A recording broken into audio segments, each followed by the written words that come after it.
This podcast may contain disturbing content for some listeners. It's intended for mature audiences. Listener discretion is advised.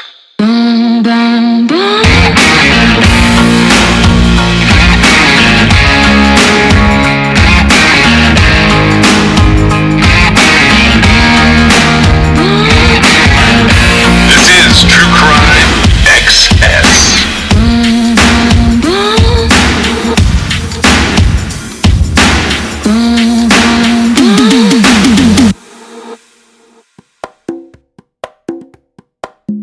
A lot of stuff's been going on in true crime, and I missed a couple of weeks of stuff in the feed, and this will be the first episode back. And it's not that we didn't record anything; it's just that I didn't get a chance to edit it. Weird things happen in threes, but I had a little thing I went to do where I was writing something that's sort of true crime based. I was getting a lot of inspiration from the Murdaugh trial. And then I had a series of 3 deaths right in a row, and I got COVID in the middle of that. But the 3 deaths really threw me off for a minute. One of those was another podcaster, and that's John Ayler. He has the podcast. Have you seen Where's Teresa, or Have You Seen Teresa? And he used to work with my wife at one point, and then someone who is big deal in my kid's family passed away from an overdose. He was actually my nephew by marriage, but I'm no longer married to that family. There's someone I was married to a long time ago. I consider him young. He's younger than me, but that was very tragic. And then I got news that, and I don't think I've talked about this on here before, but obviously I've been married before. Couple times, and I had a child with my first wife who lives with me full time and is about to graduate high school. So there's all the senior things going on. But then I was married briefly to someone else, and I'm married now to another person.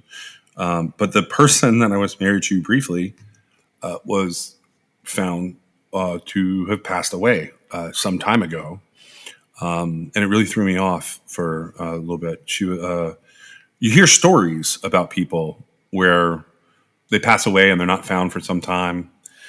Sometimes it's more nefarious and it's true crime related. In this instance, it's not. It's sort of substance related, and it was a really weird thing that happened. And it sort of threw everything else off for a few weeks. But now we're back.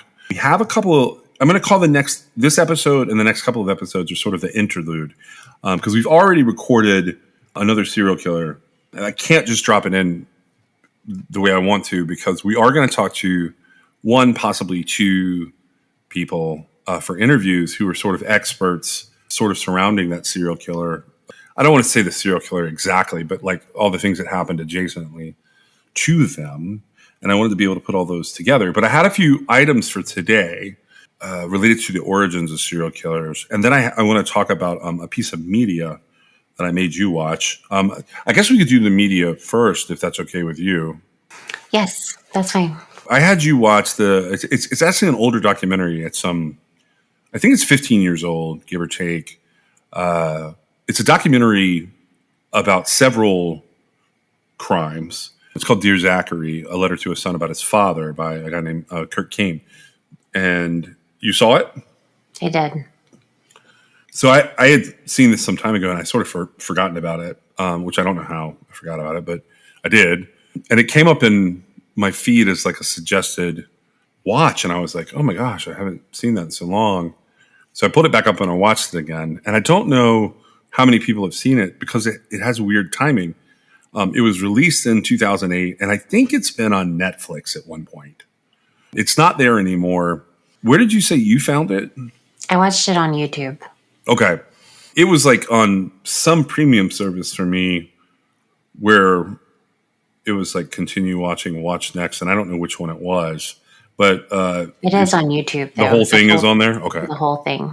So what this documentary is about, it's about a crime that occurs. It opens with a crime that occurred quite a while ago. It actually happened in November of 2001. So I'll sort of start with that, because that's the kickoff point. It concerns a man named Andrew Bagby. Had you ever heard of him before? Well, I'm not sure. I can't. I don't know if I'd seen or known anything about that whole story, but I was surprised. So it seemed familiar, but yet I couldn't have possibly known everything about it. Does that make sense? Yeah, and I'm going to tell the story, but just in case you're going to check out and watch the documentary, which is totally cool if people do that, because you should. I will say that it is probably the most heart-wrenching documentary I've ever watched. I would have to agree with that. I mean, It's tough. I had tears streaming down my face. Yes. yeah, and I've seen some that are close to this, but this one is different. So starting with Andrew Bagby. Andrew Bagby was born in California in September of 1973. For most of his life, he is known as being sort of a very gregarious person. He's a huge presence, both in photos and videos and audio in this documentary. And where the documentary sort of starts out, like it introduces us to him. And it introduces us to the fact that he's a medical student in like the early 2000s. So in August of 2000, hold on, let me make sure I say all this correctly, because I don't want to give away like the ending yet till I get through this. Andrew starts dating someone. It's actually in 1999. At the time, he is studying in his third year at what's known as Memorial University up in Newfoundland. He ends up graduating and he lands a surgical residency at the SUNY Upstate Medical University in Syracuse. So SUNY is the State University of New York, like university system, but he's specifically at the Upstate Medical University in Syracuse, New York. And he's engaged to be married at the time. And the person that he's engaged to be married to, she ends up going a different direction. Her name is Shirley Turner. And Shirley ends up going to, I think it's Iowa. And she is working there. I never really understand what she has going on job-wise. Is she just like a... It's my understanding that they met in medical school and that she was doing a residency just like he was. Okay, so in my head, for some reason, I was thinking she like didn't quite make it, but what you just said makes more sense now. That was how I understood it. Okay. I could have misunderstood something. It doesn't get into a whole lot of her career aspirations. Yeah, so they're both at Memorial University and they're both in med school. They don't talk about what her actual job is, but she's certainly working in Iowa in something within the medical field. And I believe they call her doctor, like Dr. Shirley. Okay, so we'll say Dr. Shirley Turner for the moment. She and Andrew Bagby are trying to have like a long distance relationship, but they end up in two like very different places. According to Shirley, she visited Andrew in Syracuse 7 times. He only came out to Iowa once. Now, during one of the visits where Shirley goes up to Syracuse, the police believe that she broke into Andrew's apartment. Now, in the fall of 2001, Andrew moves down to Latrobe, Pennsylvania, and he started a residency at a family practice there under the supervision of Dr. Simpson, is how they address this person. At that time, Shirley leaves her job in July, even though she has a 10-year contract with whatever medical facility she's with, and she moves to a different place in Iowa, and she gets hired on there by a new company. So she's at one company, and then she moves to another company. She's either a doctor or she's some kind of high-level medical practitioner within like the health system there. In October of 2001, Shirley obtained a permit to buy a 22 caliber Phoenix Arms handgun, and she bought ammunition, and she learned to use his handgun. The same time period, at the end of 2001, she started to exhibit some possessive behavior towards Bagby, even though he lives in Pennsylvania and she lives in Iowa, which you can get further apart than that, but that's pretty far apart. It's quite a drive. Yeah, a flight, a drive. It's a lot of not fun long distance stuff to keep that relationship going. On October the 13th, Shirley tells Andrew that she's pregnant. And Andrew agrees to talk about the pregnancy during a friend's wedding that he is scheduled to attend. So Shirley visits him in Pennsylvania in October 2001. And the two were arguing because he was starting to see a new girlfriend. On November 3rd, 2001, Shirley tells Andrew that she'd been lying about the pregnancy in an effort to keep Andrew sort of on the hook.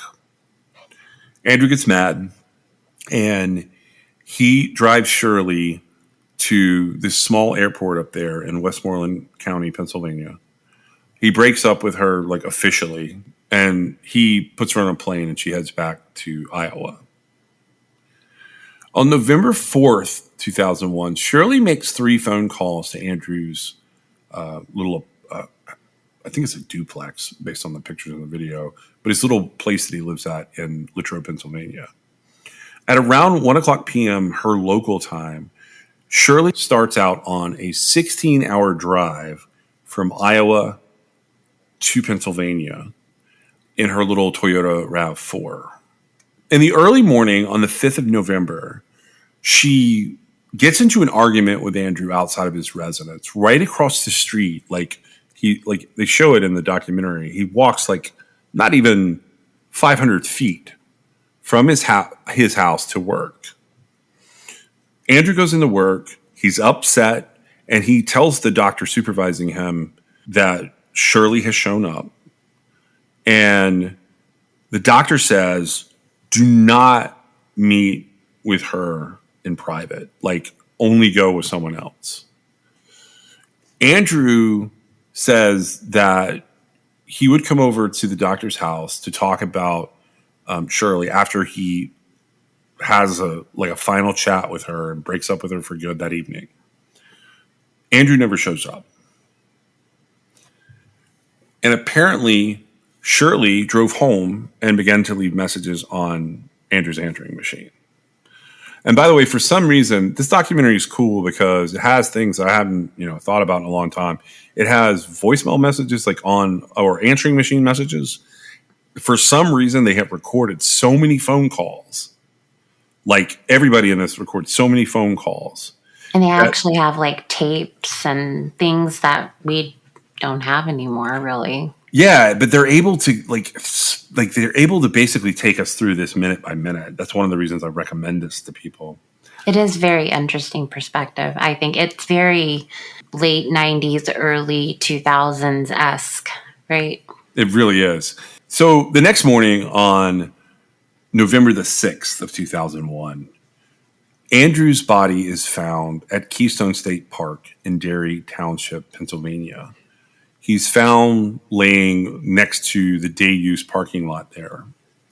He had been shot 5 times in the face, the chest, the buttocks, and the back of the head with 22 caliber bullets.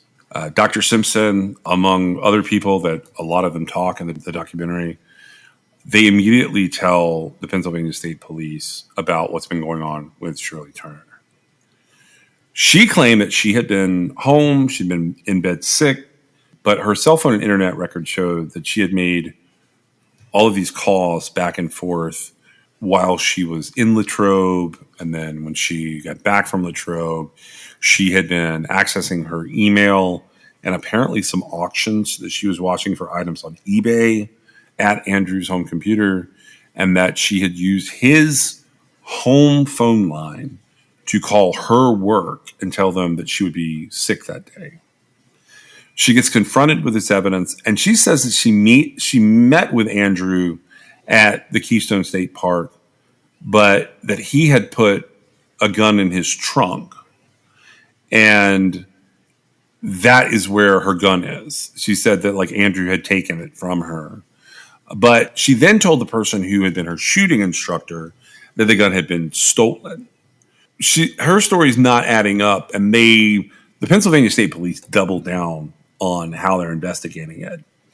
While they're interviewing Turner's shooting instructor, he explained that her handgun would eject live rounds during lessons, and they wanted to get a feel for whether what they found near the crime scene would line up with what he knew about Shirley's gun. And the reason was during the shooting of Andrew, it had popped out the spent cartridges, and it had also popped out in between the spent cartridges an unspent round, just sort of a defect with the gun that it would sometimes skip rounds, and it was either jamming or was on the verge of jamming, and it would pop the live round out. They had found one where it was an unspent round next to his body, and casings aren't really talked about, so I don't know if they had picked them up or what. A woman in Derry reported having seen Andrew's car and had also seen Shirley's little RAV4 that she had driven cross country in about 10 minutes after Andrew made his last phone call to Dr. Simpson. That same person had reported the fact that the Toyota was parked in those same spots alone the following morning. There was a box of condoms found in Shirley's apartment that matched the lot number of a box purchased by Andrew in Pennsylvania on the night of the breakup. Like he bought a multi-pack of condoms that had a matching serial number across 3 boxes, and somehow Shirley has one of the boxes in her apartment. It's a weird thing, but it ties her to it all. What? I don't know that I understand what's happening there. So it's like if you go to the drugstore and you buy 36 condoms, but they're in 12 packs, like 12 Yeah, no, boxes. I understand that, but my question is like, there's no question she was there. Right. They're just using it to kind of show her we know, like we know that you were doing this. So in Shirley's apartment, they also had different directions that have been printed out, including they showed this in there, a MapQuest printout. I have not used MapQuest in so long, but they used to have those all the time before GPS. Yeah, like I remember printing like different things out so I could get places. The police are trying to put this together where they have a rock solid case. They've got all these search warrants, but no arrest warrants yet. And when they go to get her, she's disappeared. And that's because on November 12, 2001, Shirley left Iowa and she flew up to Toronto. I don't know if I mentioned this part. Shirley has kids. Shirley had multiple children ahead of meeting Andrew. They don't talk about them a lot in the documentary, but they do come up at the end of the documentary. And it's also not any less heart-wrenching. But she's got her older son with her when she goes up to Toronto.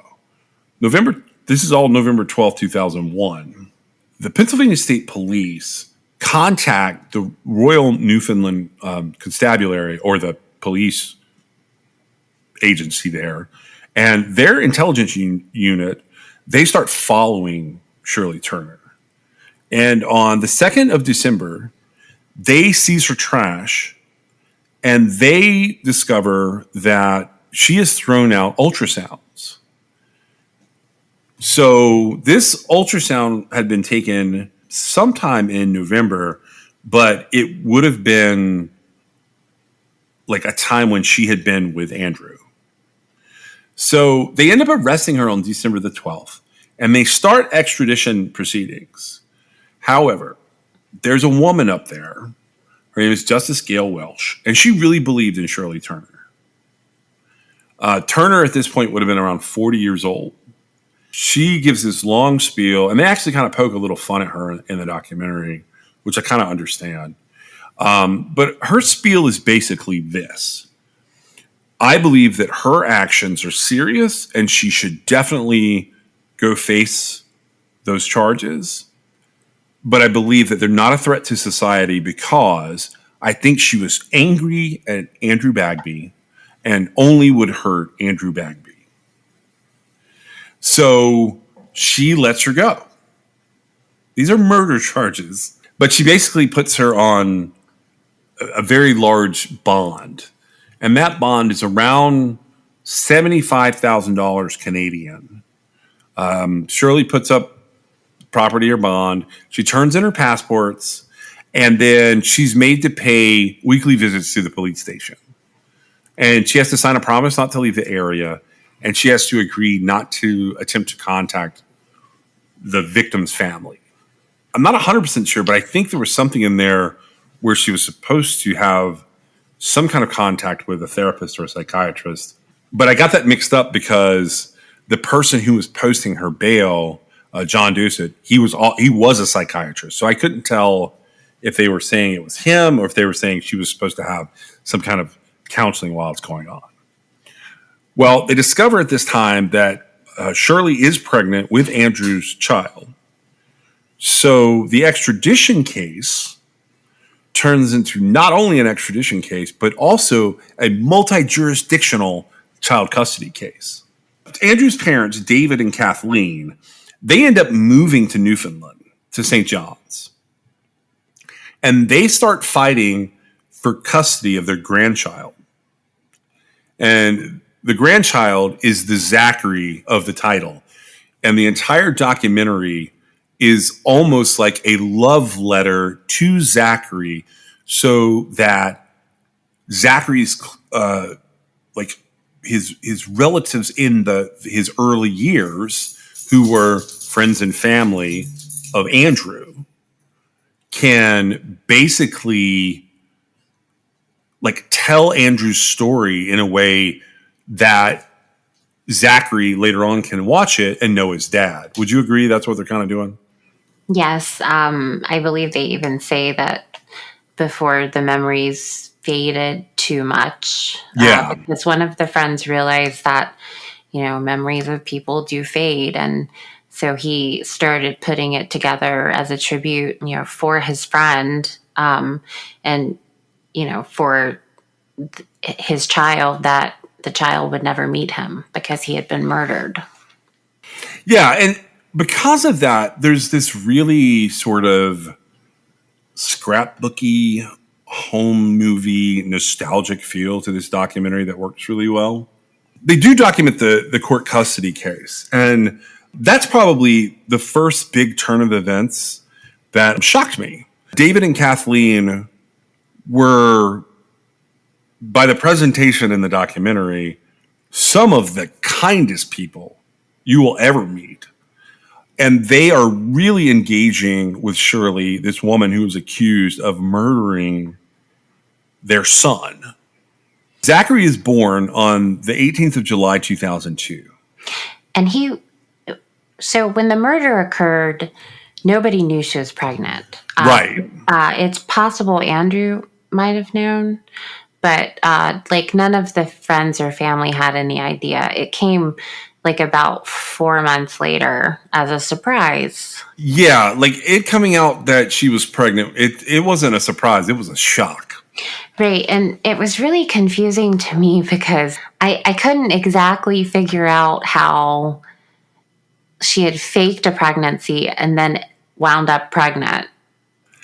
Yeah, I even thought that the mention of the condoms by the police was because I thought they were going to go a different direction there and be like, oh, there were holes. And that's how, you know what I mean? It's possible that, something like that occurred. But yeah, that is a little bit, especially since they were pretty much broken up. Right. But who knows? It's not really, it doesn't really matter. It was just a little confusing to me because it seemed like there was this whole big conflict over a fake pregnancy. And it was almost like, oh, how did that happen that she ended up actually pregnant? But she did end up actually pregnant. Yeah. She has the baby in July 2002. There's this ongoing custody battle. And you got to remember, she's also lining up to be extradited to Pennsylvania to be tried for Andrew's murder. But the Turners make sure that Zachary has absolutely everything he could need. He actually really likes the Turners, and they are so nice throughout this entire documentary. I think it's mainly because the documentary is put together by friends of their son, and it's easy for them to talk to these people that they've known basically their whole lives. It's noted by the court, and they have the people that are, I don't know what they're called, but they're overseeing sort of the welfare of the child in terms of like custody. They're starting to make notations that Shirley and Zachary don't really get along. He actually seems to be better off with other adults, including his grandparents and his dad's friends and family. So there's this one instance where they talk about Zachary in 2003. He has his first birthday party in St. John's at a McDonald's. And Shirley kind of shows her ass a little bit to Kathleen, Zachary's grandma, and like kind of foists him on her and says, he obviously loves you more than me, so why don't you just take him? Now, all the phone calls that happen here between Shirley and the Bagbys, for some reason, are all recorded, and it's absolutely fascinating. Craziest thing, isn't it? Yeah, like they have all of them. Like somehow these people recorded everything, and I could not figure out how they have it all, but it is brilliant that they do, because this woman, to me, and I'm not trying to judge her too hard, she comes across as a little unhinged as it goes along. Well, and I don't know about you, but the way that it's presented, at least in the documentary and, you know, anything else I've come across about it, there is really no question of who killed Andrew. No, it's not. There's no question at all. The only reason, like, there was this whole sort of thing happening was because she had fled the area, right? Yeah, she had literally crossed an international boundary, and that made it difficult to get her back. And at some point, I believe, I don't know if it's before the extradition hearing or like what happens, but at some point she does end up in jail and they have custody of the child. Yeah. Oh, you're right. I almost missed that out. Okay, so what happens there, and it is confusing because the documentary is sort of this sit-down conversation and there's no timeline for you to follow. But what happened there is in November 2002, so Zachary's born in July. In November, she gets hauled back into jail because the United States expresses concerns about what's happening there. And they basically ask one of the federal justice ministers in Newfoundland to deal with her in a way that they can guarantee she'll come back to the U.S. So they put her in jail, and that's in November of 2002. So while she's in there, Zachary is in the custody of David and Kathleen until January 2003, when the same woman, Justice Welsh, steps in again and says, you know, again, she must be presumed to be innocent. That's based on their laws. This was not a murder that was directed at the public at large. We do not use bail as a punitive measure. And we believe that she will conduct herself in a way she's not a threat to the society. And her actions have not been directed to the public at large. So they let her out again in January of 2003. And interestingly enough, the reason that Zach's grandparents got custody of him was by Shirley's consent, right? Right. Because that was sort of a power move for her. Because if you're in a consent agreement, which means both parties have come to an agreement, like a judge has not ordered it, right? Right. It won't reflect negatively, like the court had to find negative findings against her. Well, not to mention, you can also change a consent order. Correct. And it's not the same as having to go to court and get a court order changed, right? Right. And so she was maintaining some power there, but she was also she was using it as manipulation, like 100% manipulation. Yes. However, Andrew's parents, I mean, they weren't manipulating her, but they were able to navigate that situation better than I could ever dream anybody could navigate that situation. They were so nice about it, and they were just so happy to be a part of what was going on with Zachary without a lot of litigious issues. Well, they didn't have any interest in, they knew as soon as they fought, right? They wouldn't see him anymore. That would be it. And he would go into foster care. And like, it is, I'm sure that they both practically bit their tongues off, like during that period of time. I know that, especially Andrew's father, he was very stoic and very matter of fact about like all the issues that come up. In, like you said, they had recordings of they're not just messages, like they're conversations that they had with this woman on the phone about the care of the child, right? About the child having everything he needed, about, how custody was going, how visitation, like for the next day was going to work. They have all these recordings, and he's absolutely just very neutral. Yeah. And not only neutral, he's kind. He's acting in the best interest of his child. And you can tell these, Andrew's parents were excellent parents and they were excellent grandparents. And I think that might have gotten under Shirley's skin a little bit. Yep, it did. It did a lot. So, okay, they had the incident in July of 2003 at Zachary's birthday party at the McDonald's. Around the same time, Shirley had met a young man at a bar there in St. John's. They had started dating, and they had been in the early stages of a sexual relationship. Someone calls this young man up and says, "Hey, I heard you're dating Shirley. And I just wanted to let you know, in case you didn't know," and this is 2003, Run away. She's connected to a murder in Pennsylvania, and you should get the hell out of there. Run away. Yeah. He breaks it off. He says, "I'm not interested anymore." Shirley starts making threatening phone calls to him. And then she goes back to the good old, "Hey, guess what, dude? You got to talk to me because I'm pregnant." The man contacts the same Newfoundland police agency on 3 different occasions to complain about harassment. Now, the harassment gets taken pretty seriously at this point because she's going to have to go in front of a judge for a judge to determine if her harassing this man violates the terms of her bail, which, remember, she's out on bail while extradition is under consideration, and how it would affect her consent order related to Zachary. Because if Andrew's parents or Zachary's grandparents find out about this, technically they can bring it up in court as well.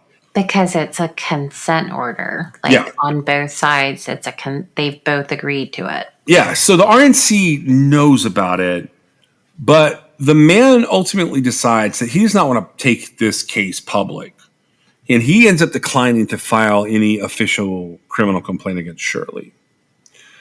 A constable there, he contacts Shirley's lawyer, and he can't get in touch with Shirley herself. So he goes through the lawyer to see what's happening. And Shirley just denies the allegations. I'm just going to go ahead and warn everybody that the next part of this is the most shocking part. And it is, if you're susceptible to being shocked at people's insanity, this is what's going to do it. On August the 18th, 2003, Zachary was scheduled to be with Shirley. When he was scheduled to be with her, she went to a local pharmacy and she got a prescription of lorazepam. For those of you who don't know what that is, it's a beta blocker, benzodiazepine. Ativan is like the brand name for it. And she then drove with Zachary to Conception Bay South, which is it's a town that's on like the southern side of the Avalon Peninsula in Newfoundland. And it's also where the young man who had accused her of harassment lived. Shirley parks her car at his house in this little area, and she left photographs of herself and Zachary inside of the car. She also, for some reason, placed or staged a used tampon on the front seat of the car. So the conclusion of this after the fact is that she was attempting to frame this young man like he had done something to her. And then Shirley mixes the lorazepam into Zachary's baby formula, and she ingests what would have been a lethal dose herself. She straps Zachary to her chest, ties him there with her sweater, and then she walked down to Foxtrap Marina, and she leaped off of a fishing wharf into the Atlantic Ocean. And she drowned, and she drowned Zachary. A few days later, Shirley's body was found on a beach by a couple that was vacationing nearby, and Zachary's body was found as well. It was determined by the coroner that Zachary had been rendered unconscious by the lorazepam and did not suffer. Shirley Turner's cause of death was drowning. Weirdly enough, that should have been the end of the documentary, but it's not. They talk quite a bit about a couple of books that you can read. One of them is called Dance with the Devil, a memoir of murder and loss, which is by David Bagby, who is Zachary's grandfather. He published it in 2007. They dedicate the rest of their lives to something called Zachary's Bill, but also in general to bail in Newfoundland and Labrador being taken seriously under the Criminal Code of Canada. And that means a lot of things, but specifically they want people with children who have been accused of serious crimes for their children to be considered in how they're released. Right, because essentially every single thing that could have that's in place, like the government, the state, everything that's in place that could have helped Zachary failed him. Yeah, and the grandparents, like as nice as they had been, as cooperative as they have been, every single thing that they did for this woman, the mother of their grandchild, the woman who was accused and more than likely killed their son, it didn't matter, right? Because in the end, she, and there was no reason for her to take that baby with her. No. She knew that his grandparents would take care of him and would be happy to have him and, happy for her to be out of their lives.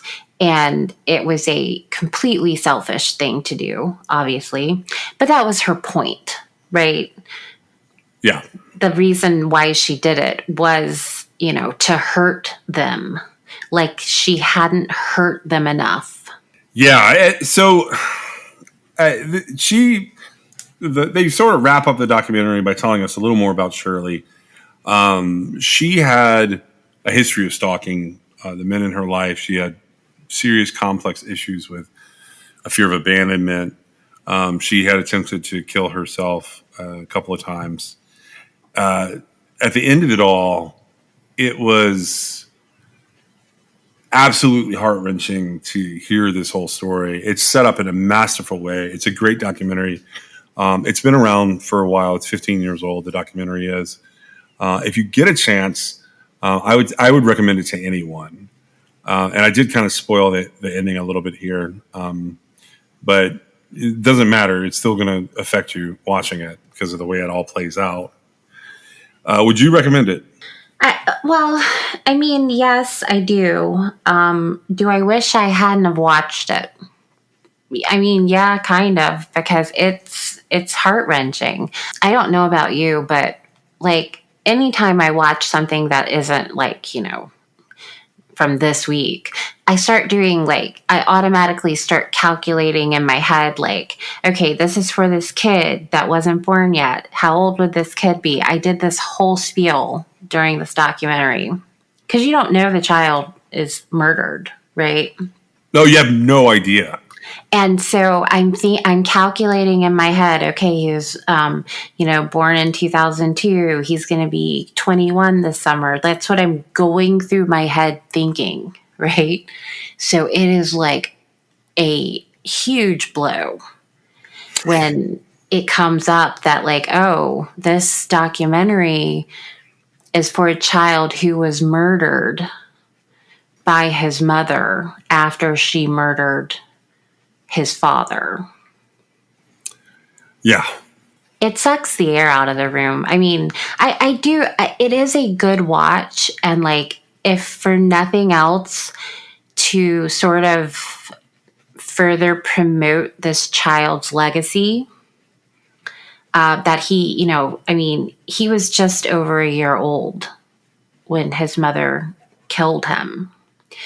And this was a revenge suicide, like no question. It was a revenge suicide murder, right? I honestly, I feel like it's possible that Shirley had it in her mind that if she didn't take her baby with her, that nobody would care that she committed suicide. I do not think that Shirley is wrong. Nobody would have cared if she had killed herself. Nobody would have cared. But to make it matter, right? Now, I don't think there's any question this woman was suffering from mental health issues. Just sort of her whole dynamic. It was especially for her to be, 40-ish, right? Yeah. She was acting like, a 14-year-old teenager, as far as I'm concerned, as far as her relationships go. And it was sort of painful to watch. Now, just because you're suffering from mental health issues, like, that doesn't, you don't get away with killing people and murdering babies and, doing all the stuff she was doing. Like, you have to work towards not, whatever's going to help you get through those mental issues. But there's a clear pattern of behavior here. And it's so bizarre to me that, and you know what I wondered? So after, like, I get through the whole shock of the baby, of her having committed suicide and murdered the baby. I wondered to myself, like, did she not know she was pregnant? Like, what was it? What was the final blow there that made her kill Andrew? I don't know. I think she'd taken a negative pregnancy test or something. And she thought she didn't have any hold over him, because she does tell him like that she's not actually pregnant, and there's this big confrontation that gets passed on information wise. So I don't know what that was about. It was very confusing, and even digging through, and there's like court records you can go read about this now, just from the perspective of it's come up in the fight to overturn some things about how bail is given. But if you go and like look at it all, the end result is it's very confusing. And she's not the kind of character, she's not the kind of person you can get inside her mind very well, because it's a messy place. It doesn't make a lot of sense in there. Right. And it seemed to me like, I don't know. Now, granted, this is, a long time later, and I'm looking back on it. So I have 20/20 vision. But when I say like there's no question she killed him, there's literally like no question that she killed him, right? It would be literally impossible that anybody else would have killed him. Yeah, she definitely killed him. The whole setup, the whole situation, all the circumstances. Now, if she was pregnant, even if she just pretended she was pregnant, and let's say she didn't know she was pregnant, I can't. I mean, she had to have just killed him out of like a spiteful, vindictive anger, right? I think she was playing the pregnancy card, thinking that would bring him back. It could have been either his reaction or her not realizing she was actually pregnant that happened. Whatever went on there was awful. To shoot somebody that many times in the face and chest and head, you're not. It's not like you just want them to die. You want them to suffer. Right. And I guess my thought behind like saying all that was,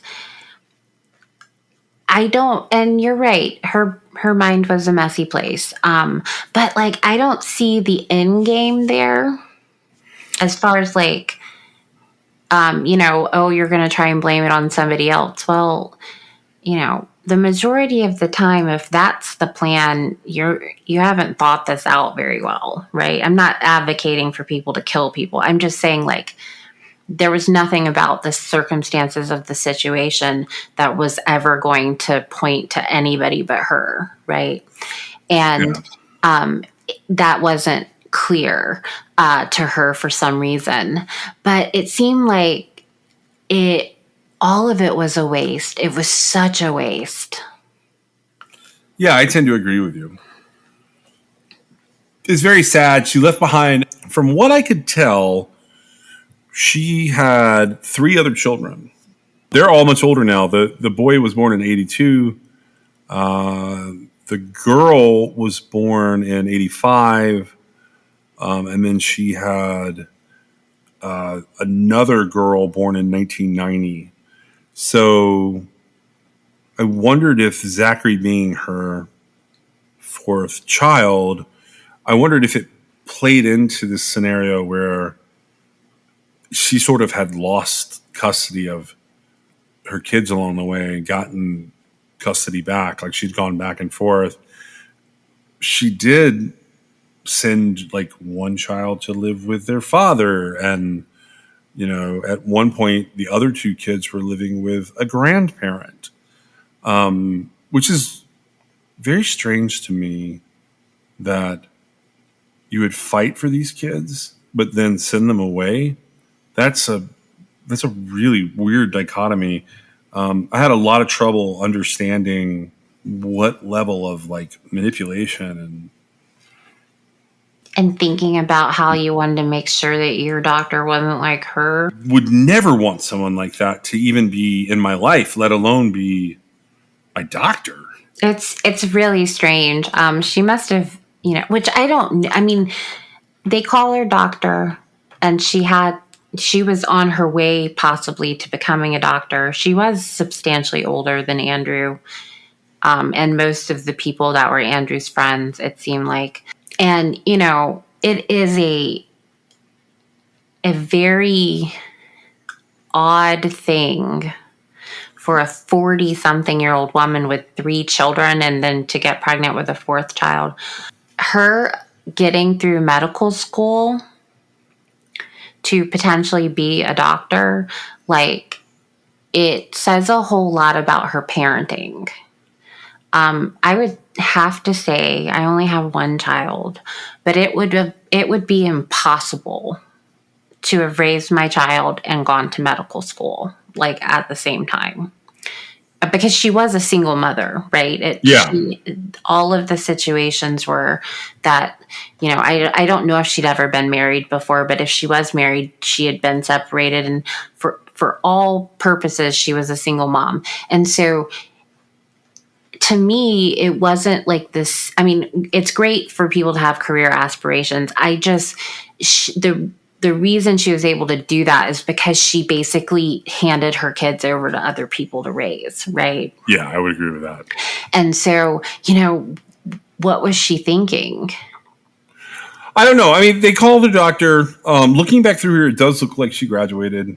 So, I wasn't totally understanding some of the references they make in the documentary, but that could be, it's just terminology I don't get. Well, I think that I didn't understand it exactly, but I do think that based on the timing and the fact that she was in medical school with Andrew, right? Yeah, but so okay, there's a big age difference. They're in medical Right. school at the same time, but he has to go and do additional training like residencies and Well, stuff. so does she. But what she ends up doing, well, she ends up going to work for these big companies with these, and the contracts are long. They described one as being 10 years long and the other one was 8 years, and she had broken the 10-year contract in order to take the 8-year contract. So it's not like, she was going to be with this medical system for a long time. So they were putting something into it. I'm sure there's training and like a nice compensation program thrown in there. Right. But so, when you get, well, and I'm not a doctor, but basically you go to college, then you go to med school, and then you start this like endless 10-year program of like residencies, right? I mean, it's a long time. And so and now you are working and you are getting paid, but it's not like you could just go have your own practice, right? Well, I mean, I guess you could, like, from a credentials point of view, but like you're learning on the job, right? And so that's the point where they were at. And Andrew had decided, like, because he decided he didn't want to do surgery, and he ended up at a like a general practice family doctor with partners there in a small area in Pennsylvania, right? And he really liked it, and he really fit in well. And she had done something different. So my point is, like, yes, she made it through medical school. Yes, she had signed some sort of contract. She clearly was not happy with something about that. And then, I don't know how successful of a doctor she would have been, because it doesn't seem like she gave herself the opportunity to do that. And, she cut Andrew's opportunity completely off. Yeah. And that's the other thing about this that gets so difficult for me to understand is all of the resources and time and energy that she was putting into things, only for this to ultimately be, for lack of a better word, thrown away. That's really disappointing. It was really disappointing. And from what everybody said, which they even addressed the fact that, like, we've talked about the past revered kind of rose-colored glasses everybody gets when somebody's talking about you after you've been murdered, right? Yeah. But they even address that his friends that were, friends of his in college, friends of his in childhood, friends of his in medical school, his colleagues that he was working with, they all say, like, he was just this genuinely good guy. And they have enough video there, at least of him in like different situations, that he looks like he was a very likable person on the inside and on the outside, right? Like, he was just a nice guy to be around, and he had a good part of the reason why he wasn't good at surgery was because he had that bedside manner that a general practice family doctor needs, right? He was able to kind of, sit and talk with a patient, and it was more his style than like surgery would have been, right? Because you don't talk to people during surgery. But so he had this very pleasant, nice attitude. And they talk about like how much of a waste all of it was, because he was going to be such a good doctor and he was making that path for himself. And I wondered, I don't know how much that could have possibly played into like Shirley's disdain for him, right? I'm sure. Well, I mean, when somebody's that kind of charming, certain people can find that off-putting. But I don't know, like, if she felt like he was thriving and this like career that she'd put so much time effort from like a jealousy perspective. Well, right, because I mean, she's, instead of going to work, she's driving back across the country to kill her ex-boyfriend, right? I mean, it's weird. And that kind of, like, the two situations don't mesh in my mind. And I feel like it was really hard for everybody in that environment to make it mesh in their mind, right? Like, how is it possible this woman is, she's going to be a doctor, and yet she's breaking her long-term contract to, come kill this guy. it doesn't make sense. Yeah, there's not a lot of logic applied here at all. It doesn't seem like somebody that has gone through medical school and who has, put forth all this effort, because she basically sacrificed, raising her children to go to medical school. And then she's driving back across the country. I mean, if she had been in her right mind, she would have said, oh, well, this isn't going to work, and moved on. It seems like she could have had all those tools to do that, right? Especially being a doctor. But for whatever reason, it didn't stick. And I'm dying to know if she was on any other drugs, because she got lorazepam, but I'm dying to know if she would. And I don't mean drugs like street drugs. I mean, I think if she had been on some like a mood stabilizer, is that what you mean? I think that this could have been a dramatically different story. Yeah, I think something I think something like lithium would help her, and I think something like Zoloft would hurt her. So I wonder, how does that play into all of it? Because they talk about different therapy and psychiatric stuff, but they don't really get into the nuts and bolts of it here. And I can't find anything like that online about her, even with the people who dug into it after the fact. It's just that mention of Ativan at the end where that was the sort of the murder weapon. Well, nobody sort of in the circumference of the case, the story, the situation, she didn't have a whole lot of people that were close to her, and the medical privacy laws are still protected. The reason we hear about a lot of things is because somebody knows, right? Somebody in the circumference of the situation spills the beans, right? Yeah. A friend, a family member or whatever. And nobody really did that here. Not to mention, I just doubt very seriously she was on anything. Well, that's all I really got on that particular case. I have a couple of other small items I wanted to run by you. Did you have anything else about that one other than the fact that it's absolutely heartbreaking to watch? It is really heartbreaking to watch. No, that's it. I mean, it is on YouTube to watch, and it is worth watching. Like I said, if for nothing else, to just sort of honor this child's legacy. Yeah, I was thinking of it from the perspective of the child, and also there is a lot of effort put in by the family and friends here. It's a cool story, as terrible and tragic as it is. It is neat to see all the connections and the family and the friends. This is a very tight knit group of people who made this documentary in Zachary's, like you said, legacy or memory. But it's called Dear Zachary. It's got a longer title, but just Dear Zachary will get it to you on YouTube, it looks like. And I wanted to talk a little bit about how weird stories can turn into the basis for legends. Because, this is something I'm looking into with other stuff. I have two of them that I sent over to you. And it's kind of a weird way to end the show, but I'd rather talk about these two because I don't have a ton of information about them. The first one's out of Florida. Did you hear what's going on down in Florida? I did. This goes to when I say origins of legends, it's when Ted Bundy first started to be known to the media as Ted.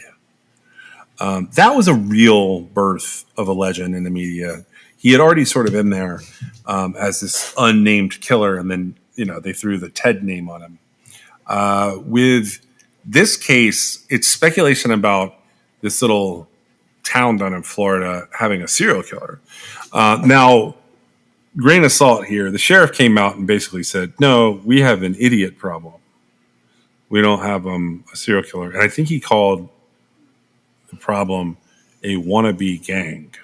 But this made the rounds with a couple of different headlines. I'm just going to pull the Daily Mail headline because that's the one that I saw first. It just says 3 teens from tiny Florida town of 1,500 people were shot dead within a 5-mile radius in less than 48 hours, but cops rule out a serial killer. And then there's another headline right next to it is a serial killer operating in Ocklawaha? I don't know how you say this town. I'm going to say it again in a minute. In this tiny Florida town. But it's in Ocklawaha, Florida, I think is how you would say it. It's right to me. Ocklawaha. 2 16-year-old girls and a 17-year-old boy have been found by police shot in less than 48 hours. Now, this is about 60 miles northwest of Orlando. The first 16-year-old is a girl named Layla Silvernail. She was discovered alive on Thursday night, shot after being shot in the head. Now, according to this particular article, she was going to be taken off of life support. I went on to kind of track down where that information came from, and it looks like it came from a GoFundMe page. I don't want to say that like she's alive or go ahead. I believe she's died. I feel like I saw a family member indicate that she was donating her organs. So okay, maybe that's what I was picking up on there. Okay, that's actually kind of helpful. So that's Layla Silvernail. Now, another 16-year-old girl and a 17-year-old boy, they were discovered dumped in 2 other locations in the same town. The case is being probed as a triple homicide by the Marion County Sheriff's Office, and they say it's an isolated incident.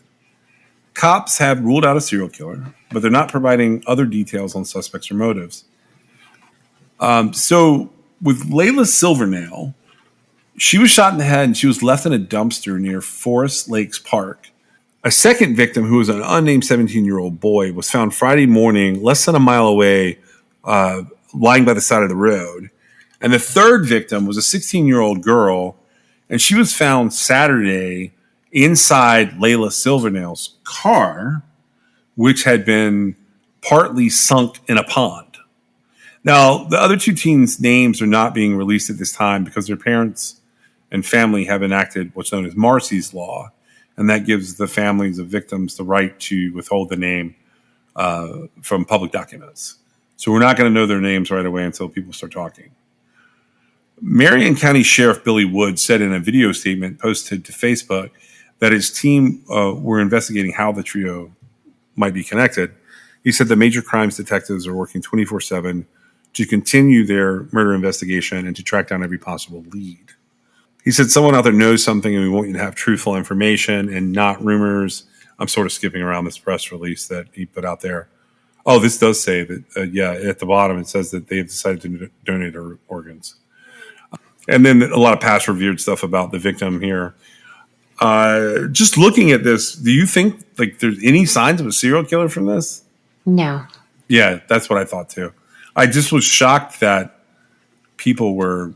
Well, it's really interesting to me because so this, it comes up on social media that like people are like, and I won't say specifically, but if you just sort of see what's trending, like people are like, the cops are idiots. There's totally a serial killer here, right? Yeah. And this brings in like this whole sort of like true crime, pop crime knowledge to the table. Yeah. Which is like everybody sees this and they say, oh, it's a serial killer. Well, a couple of things. One thing is all 3 kids were shot, and serial killers rarely use guns. I'm just saying. Yeah, I mean, it happens, but not like this. Well, it's not their primary method of murder. That's not, because it wouldn't satisfy a serial killer to just shoot a bunch of people. Now, mass killers often use guns, right? Yes, spree killers, mass killers, yeah. Now, more than likely, they're going to find that this is probably the result of one incident. Like, clearly it is prolonged somehow, right? I don't know what happened. It's stunning that it staggered the way it was. When the other young lady was found, she's in Layla's car. And because she's found in the car, you're like, well, how'd that happen? Well, clearly at some point they were all together. I have no idea. They don't give any information as far as like, were there any weapons found? Who was with them? They do indicate that the car was submerged in a pond. I thought that was interesting. Right, but she was shot though. Well, yes, but what I'm saying is Layla is found in a dumpster. her car was found with the other victim submerged in a pond. Right. And so That's weird. Well, it is weird. And so I immediately start concocting what scenarios could have occurred, right? It sounds to me like somebody got into some kind of drug situation and they got themselves in a situation over their head. I mean, I guess that's possible, but these kids are pretty young for that, I think. You know, so the dumpster, I mean, she didn't crawl in the dumpster herself, right? Well, we don't know that yet. We assume she did not crawl in the dumpster to hide from whoever was shooting at them. And, you know, she had to have been in her car at some point, and then she's not in her car anymore. And then we don't know if the boy was in the car with them or not, but most likely he probably was. I mean, it could be road rage.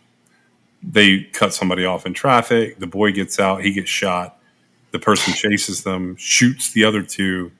But, you know, why leave the guy on the side of the road and throw the girl in the dumpster?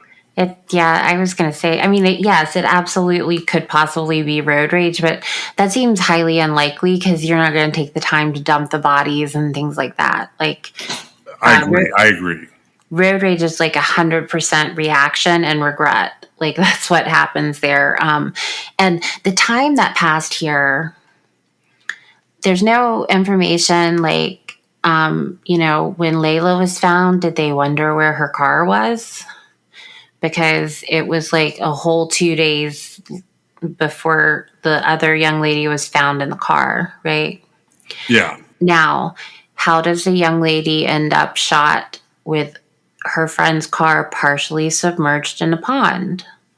Well, there's a lot of ways, right?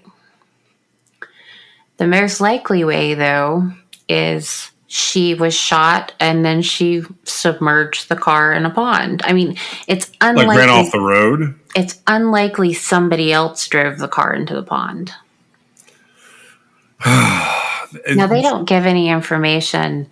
Not yet, no. If she was in the driver's seat or, you know, they don't say anything like that. But, like, most of the time, you know, she could have been hurt, lost consciousness, and drove into the pond, right? It's possible. There's a lot of things, but you don't typically see somebody like driving a car into a pond with somebody that's dying in it and then hopping out and going about their business, right? Right. Especially not when the owner of the car was found dead just a couple days earlier. We also have no idea if like all three of these kids were like simultaneously, you know, or within a very short amount of time where they ended up. It just took longer to find some of them, right? Because, you know, we just don't know a lot of this information. Now, I don't know what he was saying about wannabe gang. Like, I didn't really understand what, like, maybe this was like some kids acting like a gang, like, and so they would have attacked these three kids, I guess.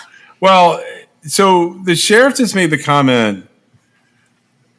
Okay, I think CBS carried this, and it said the shooting deaths of two 16-year-olds and a 16-year-old girls and a 17-year-old boy may be tied to a hybrid or wannabe gang. And then it sort of runs back through the details, and he says that the serial killer is not true, but that they believe the victims are friends and were together during an incident leading up to the shootings. They have several persons of interest that they are working up right now. That's all it says. Right, and I have no doubt. I mean, they should have several. They should probably almost know at least, you know, an approximation of who did it, even if it's a group of people, right? But it's weird that he's basically just making up a whole concept there, like a wannabe hybrid gang. Like, like maybe they, like, one of them was affiliated with the gang somehow, but this is a town of 1,500 people. I don't know about you. I have never lived in a town of 1,500 people. Like, I have never even, I was looking through. It's small. That's small. Yeah, like the smallest town that I've ever lived in personally, I think was like 8,000 or 10,000 people. And most of the towns I've lived in had been at least 25,000. You know what I mean? Right. And so there's two things that kind of strike me about that. One is it is a very small town. Why was there this gap in time, right? Yeah. The gap in time between like when the first victim was found, the second victim was found, the third victim was found, it may be like very easily explained by information that they have not released yet, right? Yeah. But to watch social media just kind of freak out over this quote serial killer end quote, like, I mean, I see why law enforcement is saying, no, this is not a serial killer. It is highly unlikely this is a serial killer. It's an interesting twist because I don't know about you. I might be wrong, but I'm pretty sure this is the first time I've ever seen like it debunked kind of in real time like this. About it being a serial killer? Like it being presented and debunked. Like this is a full cycle thing that's happened here, right? Yeah, Right in real time. I thought that made it interesting. That's one of the only reasons I'm bringing it up, because ultimately what happens like this with stories for me is they disappear.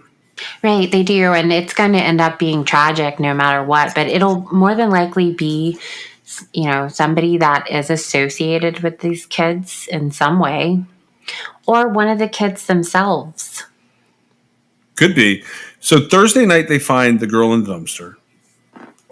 Friday they wonder like where is this girl's car, and then they find the boy's body beside the road a few miles away. And then Saturday they find the first victim's car with a new victim inside. Right. And then, you know, you're talking by Tuesday. So they got Sunday, they got Monday, and they've debunked the serial killer by Tuesday, which, you know, that would be a weird scenario for it to be a serial killer. In fact, like, It's not a serial killer. no, well, just, I'm with you. But all I was going to say was the only way I could see that being a serial killer is if somehow the serial killer tried to grab one of them and was seen and briefly tracked them down to kill them. But you still have the problem of this weird thing where the bodies are all completely different. And that's what makes it interesting for me. Now, the problem is we're never going to hear about this case again, which is why I bring it up here now, because it's going to get solved and nobody's ever going to talk about it again. It's probably going to be something boring, as tragic as it is for these kids. But the girl's in the dumpster, the boy's on the side of the road, the other girl's in the trunk of a car that's in a pond. She's in the trunk? Well, I don't know that. Hold on. I said that, and I may be wrong on that because that's what I keep picturing, but I don't have any facts. I doubt very seriously she was in the trunk. It's possible, but she more than likely drove that car into that pond. But, you know, I notice sometimes what I'm picturing in my mind is not what. Yeah. Like, I'm picturing a certain kind of pond, and it's entirely possible that it's more like a ditch or more like a lake, right? We don't really know. And so depending on that, if it was something somebody could have easily driven into and walked away from, that's one thing, right? If it's a situation, because people just, they don't get out of submerged vehicles and walk away from situations. It just doesn't happen, right? I'm not saying it's impossible. I'm just saying, like, when you're planning a crime or you've been involved in, you know, hurting someone, murdering someone, that's not the route you take, right? Yeah, to go and sink part of the car just to have to get out and, you know, deal with getting away from the car. And so to me, one thing I do want to say is you said that perhaps a serial killer would have, one of them saw them, right? Yeah. And I just want to point out that until like the killing occurs, like there is no serial killing. Yeah, no, I was just sort of playing a little bit of devil's advocate with the idea. Did you look up the location online? You said something funny, which is why I'm asking. No, I mean, I looked at the map that they posted with this article, but that's it. I didn't go and look further. I misspelled it we were talking about MapQuest earlier. I misspelled it, and it brought me to a MapQuest website of this place. Mm-hmm. And so this town is tiny. I mean, really, really tiny. Like geographically, like real small according to the map scale that I looked at. Mm-hmm. But what was crazy was around it, it's like 50 different lakes. There was like Smith Lake and Bowers Lake and this huge lake called Lake Weir, and then there was East Lake Weir.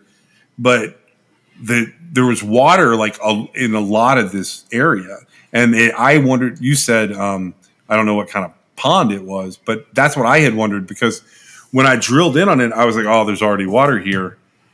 There's every kind of pond you can think of, almost like marshy area. Yeah, well, that's everywhere in Florida, pretty much. It does look like it's quite big from the picture that if you look on the map of that article, it's one of 6. Yeah. If you click on it and look above the box where it says Saturday at 12:40 p.m., there's a picture of the water there. Oh, okay. I gotcha.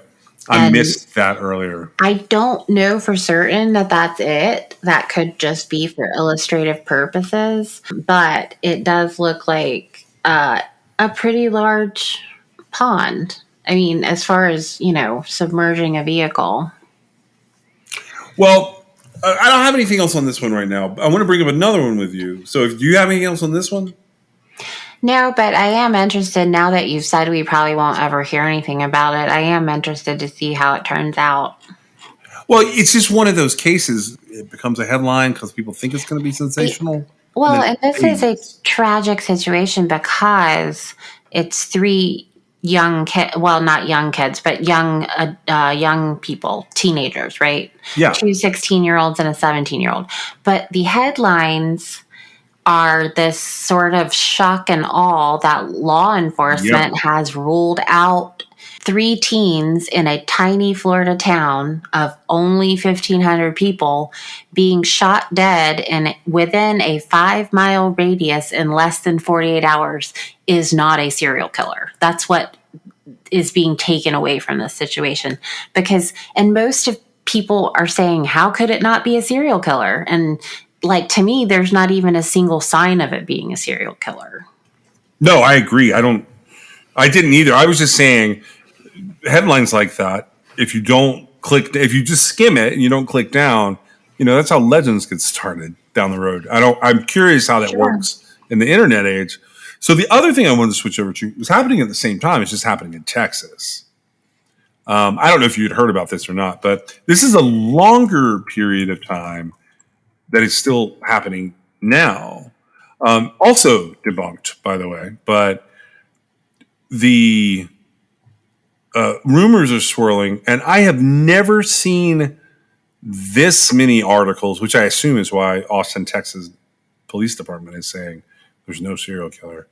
But they're saying that online that there's possibly a serial killer named the Rainy Street Ripper. These are all rumors. It's all conjecture by people. But news outlets are starting to carry the story. This is around Lady Bird Lake down there. And 7 bodies have been recovered from Lady Bird Lake over the last 10 months. So people have started to talk about it on Twitter. After a body was pulled from Austin's Lady Bird Lake over the weekend, and this is according to the San Antonio Current, by the way. This is an April 4th, 2023 article by Michael Carless. He's saying that social media is abuzz with speculation that a serial killer is on the loose in the state capital. The corpse of Jonathan Honey, 33, was discovered Saturday in this urban lake. He was visiting the city for a bachelor party and was last seen on Rainy Street on March the 31st. Honey is the second victim to be pulled from the lake in a month, and the 7th body discovered at Lady Bird Lake in the past 10 months.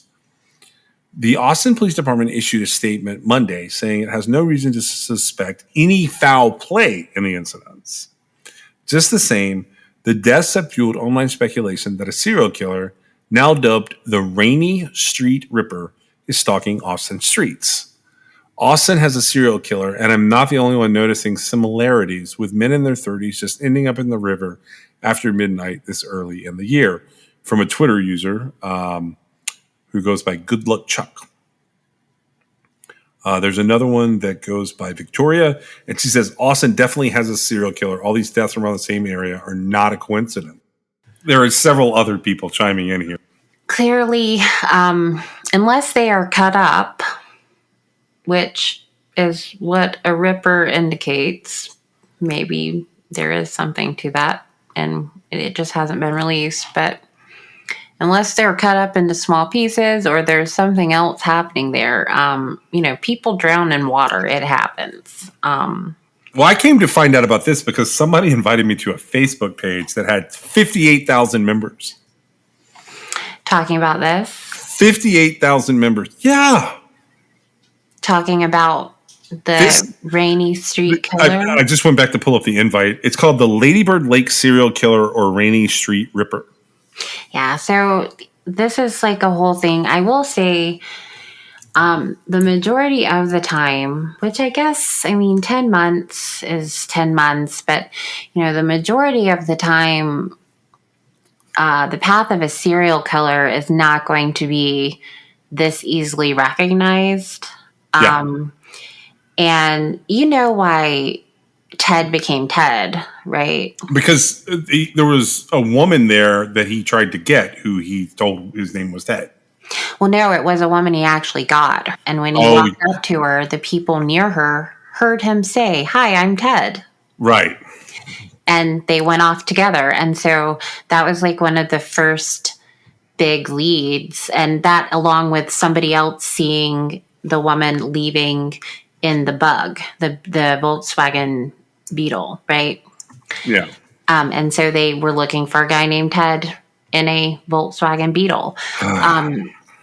But this is, it's interesting because one of the social media users said, it's not a coincidence that these 30-year-old men are, are dying in the lake after midnight. Well, no, it's not a coincidence, but it's also not a serial killer.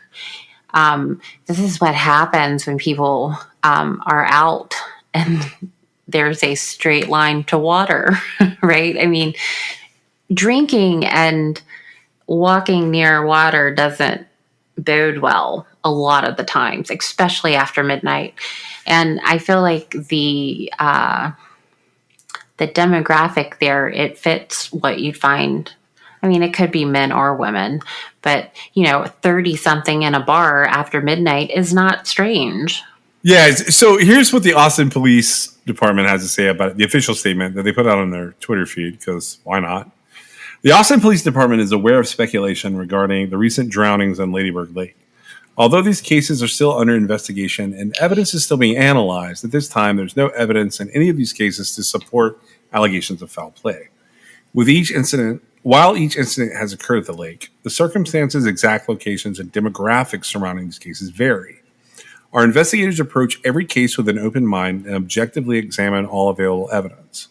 We work closely with the Travis County Medical Examiner's Office, which conducts a parallel investigation into all deaths. The medical examiner performs autopsies in each of these types of death investigations. The results of these autopsies have not revealed any trauma to the bodies nor indication of foul play. One common theme of the drownings in Austin this year is the combination of alcohol and easy access to Ladybird Lake, which has numerous access points. Many of the access points can be challenging to see at night. The parks in which most of these drownings have occurred are park areas that close at 10 o'clock p.m. and occur after the park closes. We advise the public to follow the rules on park closures. Right, which is exactly what I was thinking. But, if something presented that indicated, that they were found in pieces or whatever, I would reconsider that. But, it's so interesting to me that everybody immediately jumps to serial killer. Yeah, I thought it was interesting that that's where people went. And I always am curious about how certain, rumors get started or myths or legends. And, this article that I pulled up mentioned like a San Antonio one from last year, and that turned out to be not anywhere based in any kind of facts. So I thought I would bring this part up where the police are flat out saying, as at least right now, they're saying there's nothing that links these bodies together. The demographics don't even seem to be as close as apparently these people would like for there to be. But here's going to be like kind of my closing question to you. Is it better to have a bunch of idiots who drink and fall into a lake and drown? Or is it better to have a serial killer? They're both terrible circumstances, but I'm saying which is the lesser of the two problems? The lesser of the two problems is having people drinking and falling into lakes, because while it's tragic, it's accidental. A serial killer is somebody who is like specifically killing people, and you have no control over it. So That's what I thought. Why did we jump to serial killer? We don't want to believe people are dumb because it's because they want that. Like, there's something so incredibly enticing to true crime, and people like want that like kind of spectacle type of thing. And to me, and I am so dismissive, right? I'm so dismissive of all kinds of things because to me, I'm like, yeah, that's ridiculous to think that that would be a serial killer. And occasionally, like, something will come back and I'll be like, oh, I shouldn't have dismissed that so easily, right? But to me, like, not everything is like this big, entertaining true crime scenario. In fact, without the spin put on it, like, nothing is. It's all just tragedy, right? Yeah. I don't have anything else on this one. I just wanted to mention those because I thought I would keep an eye on them and see if those cases sort of move forward at all. And if they do, I'll bring them back up. I don't know that they will. It's sort of one of those things where I think most cases like this sort of disappear. That double homicide from last year that I followed, it's now in the court phases, but it died off. It was hot on social media for a good 2 months. Mainly because they hadn't made an arrest, and then it went poof. Now, this is a triple homicide, theoretically. I assume they'll find that it's 3 individual homicides. I say that because I can picture scenarios where it's like 2 homicides and a suicide or an accident or something else. Right, and we just don't know yet. But I do think that part of what keeps a case in, the headlines as a spectacle is like the missing element, right? Yeah. And I think as soon as the missing element dissipates, it's really hard to just continue talking about tragedy, right? Because that's really all you're doing is just talking about like what happened. People love to speculate, and I'm right there with them. Like, I love a good tale of what happened. And but the problem is, like, if I say something that's my speculation and then the next person who sees it thinks it's fact, right? And that's where it gets out of control. And so, we try to be really clear when we're speculating about stuff and try and look for actual facts. And I think that part of law enforcement being so bold here about this is they are trying to get out ahead of, the potential that there is, this sort of urban legend developing in real time, because they don't want to have to deal with all the fallout that's going to come in their community from, the allegation there is the serial killer when there's not a serial killer, right? And then as soon as that happens and they're like, but there's not a serial killer, well, then it's all, a conspiracy to cover it up or whatever. And so I think the cops are just trying to, stay ahead of it a little bit. But I mean, we'll see for sure. But I feel like we all have to be really careful in real time. And that's slightly different than when you're looking back, right? Yeah. Because when you're looking back on something, especially when we're talking like 20 years out and you're looking at all these unsolved, like foul play type situations, that's completely different than when you're looking at, 7 bodies and a body of water that show no signs of foul play. Thank you so much for joining us today. We'll see you next time.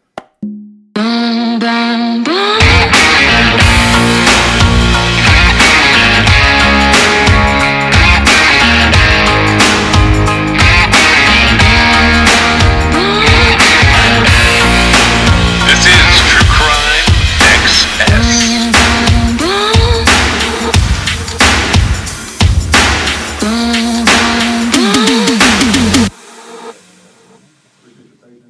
At this time, I'd like to introduce Sheriff Billy Wood, Sheriff of Grand County, and some of the teams of our investigative team.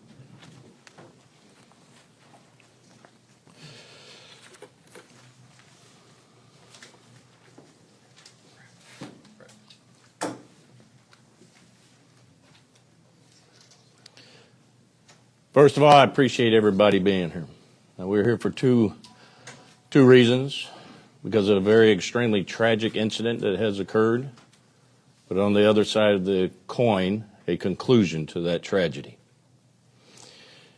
As all of you are well aware, last Thursday, March 30th, we received a call near Forest Lakes Park, where our first victim, Layla Silvernail, was located suffering from a gunshot wound. She would later succumb to her injuries. The following morning, we responded to a location about a half a mile away and located a second victim deceased on the side of the road from an apparent gunshot wound. Then on Saturday, April 1st, my deputies located Layla's car abandoned and partially submerged in a pond about 9 miles from the location where she was found. My investigators located the third victim inside of the car. And I'll go ahead and tell you, because you've been asking me for specific details. She was located in the trunk. Now, I want to clear up before we get into those details. Based on the interviews, digital evidence from her phone, she was there of her own free will. Now, I'm going to start off by thanking all of the entities. If there's ever a true example of law enforcement, communities coming together, and a almost perfect collaboration to come to a conclusion in a week on a triple homicide, is truly amazing. Those entities include the FBI, FDLE, U.S. Marshal's Office, and, in my opinion, probably the best state attorney in the state of Florida for the 5th Judicial Circuit, Bill Gladson's assistant state attorneys.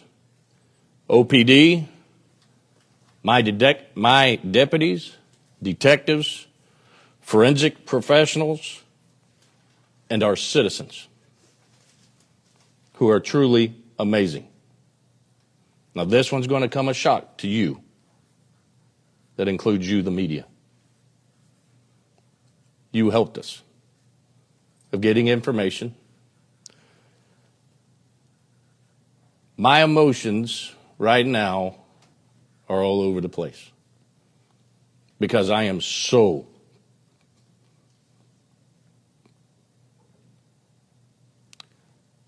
proud of my guys and girls.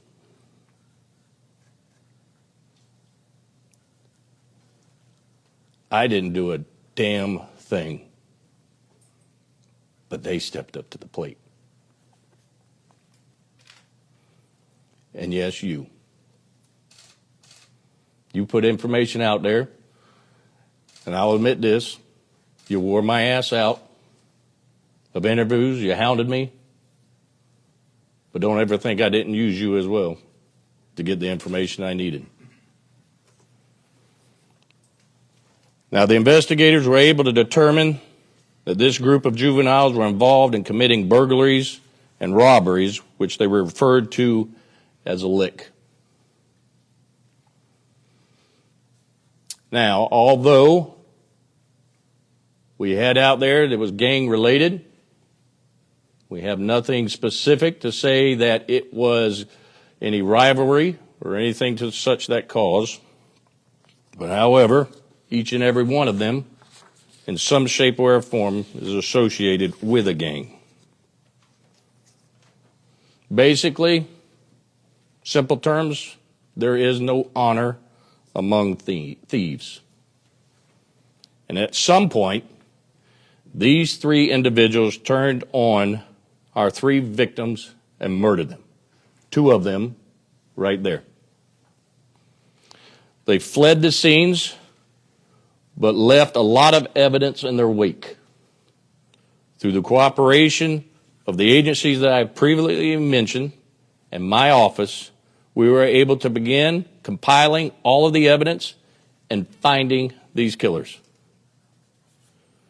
Now, we were shocked and saddened by the violence, as all of my citizens, because we are shocked not only are the victims juveniles, but the murderers are juveniles as well.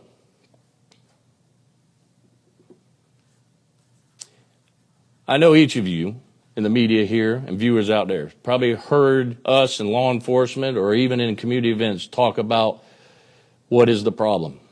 And I'm going to go ahead and address the first thing that I know it's going to come up. Because there are individuals out there viewing, and to include some of you media, that want to blame the one thing that has no ability or the capacity to commit the crime itself. And that's the gun. These individuals committed the crime. Now, what's the solution? I wish I could give you that answer, because this world would be a whole lot better. But the fact is, society fails it. We do not hold our juveniles accountable. We minimize their actions. And let me tell you why I say this. Last night, I had to stare into the eyes of two mothers. It's not their fault. Because what I saw last night was two mothers who are willing to give their sons everything, do everything for them, and give them their own lives. But just like you and I, no matter how much we teach them, because I am a father, I am a father, and I cannot fathom what they were going through.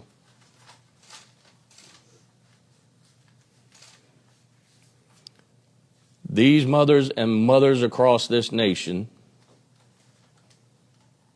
need all of your help. Because here's what infuriates me. I've got a particular media who has a problem with putting photos of juveniles out. Now, we do it what the law says we can do. Put these photos out.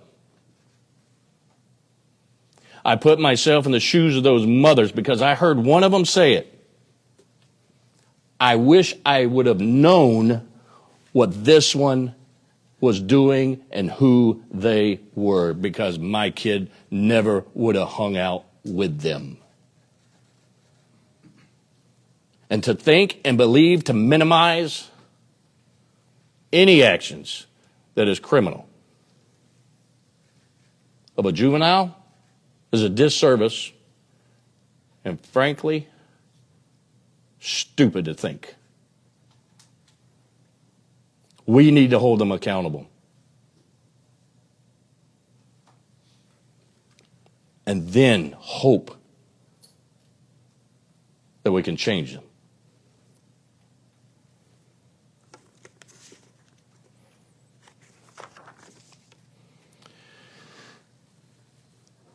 I'm not going to be able to give you everything because there is a third suspect that we were unable to locate last night.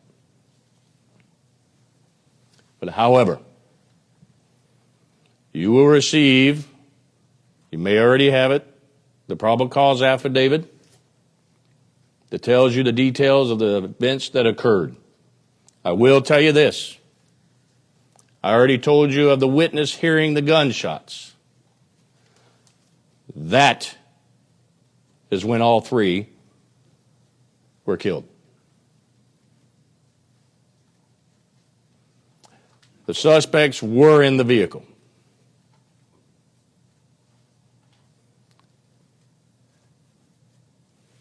This individual, who is a juvenile also, is who we're looking for. Now, I'm talking to the viewers. Some of you know him, you know where he is, and you need to turn him in. Now, I will get him.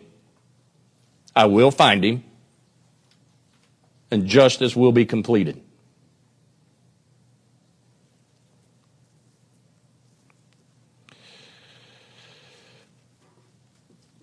As you can imagine, my thoughts are all over this page right now.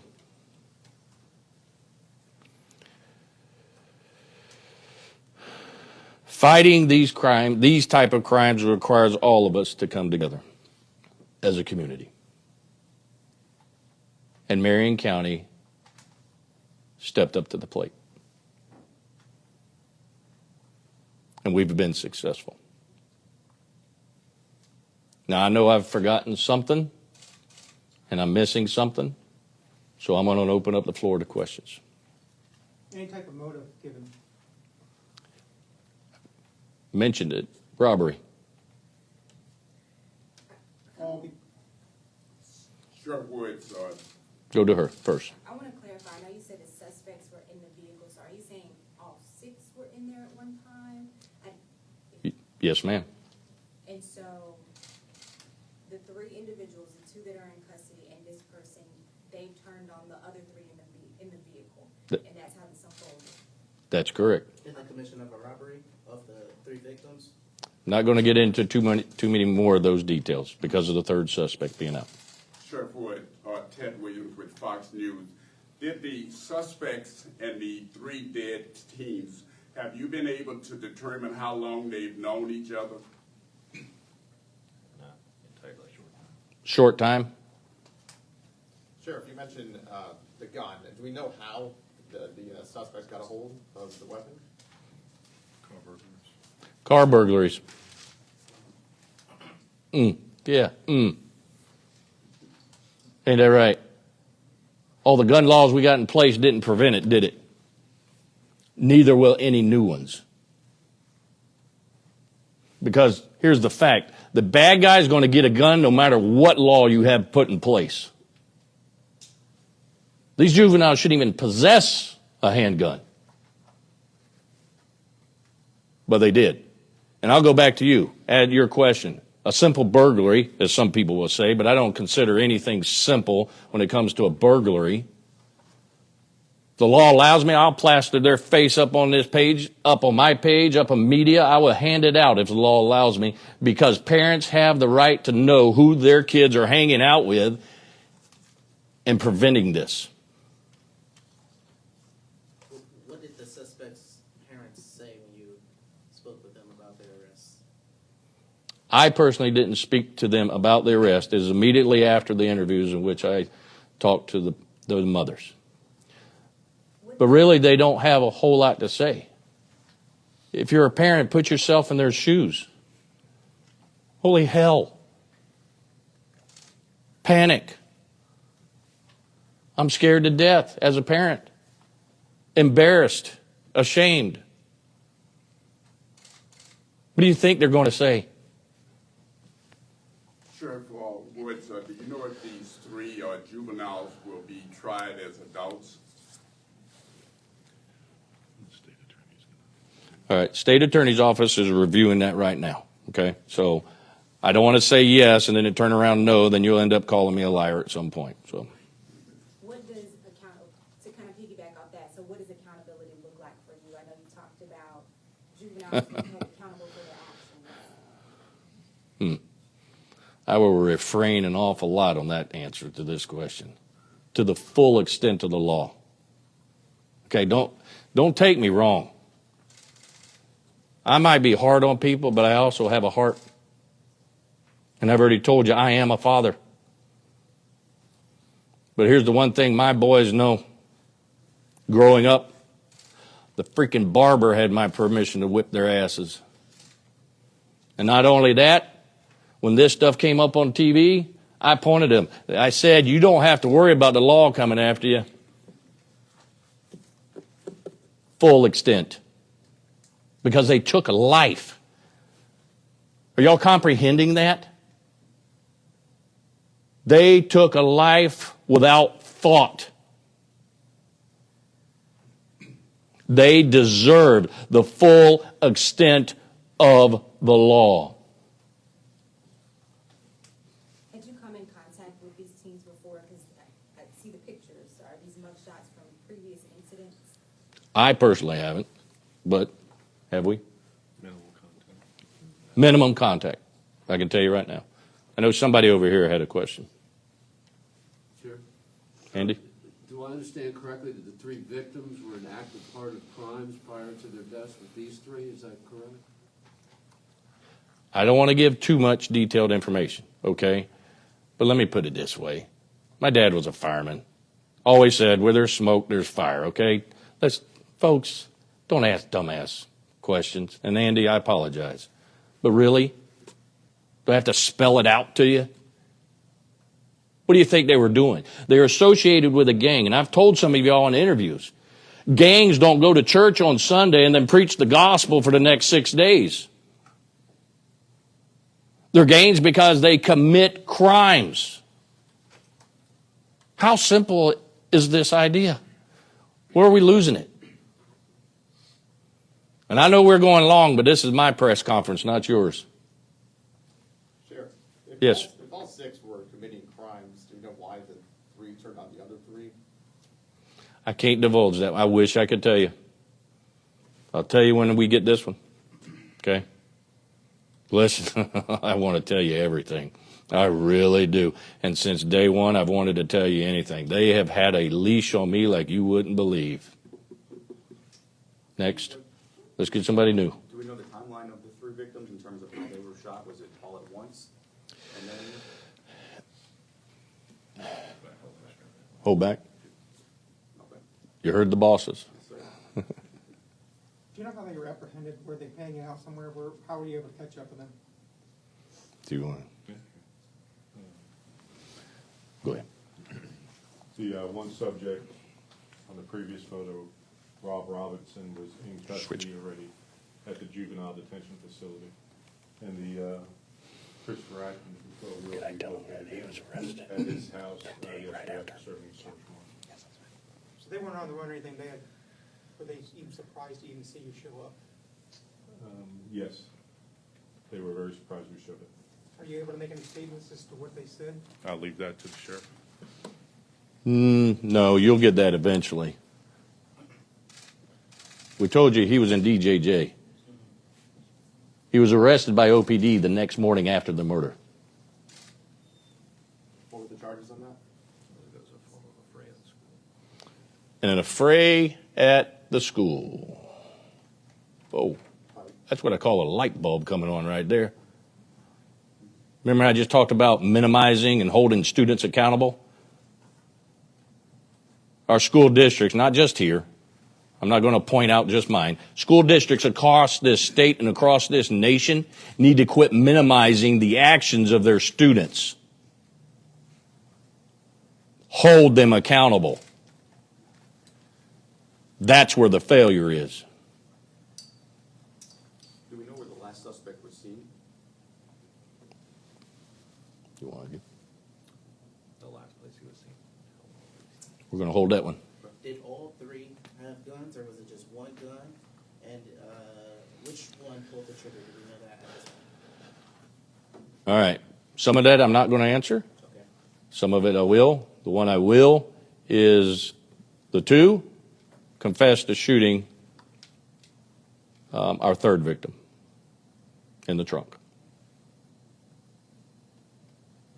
How many guns were involved?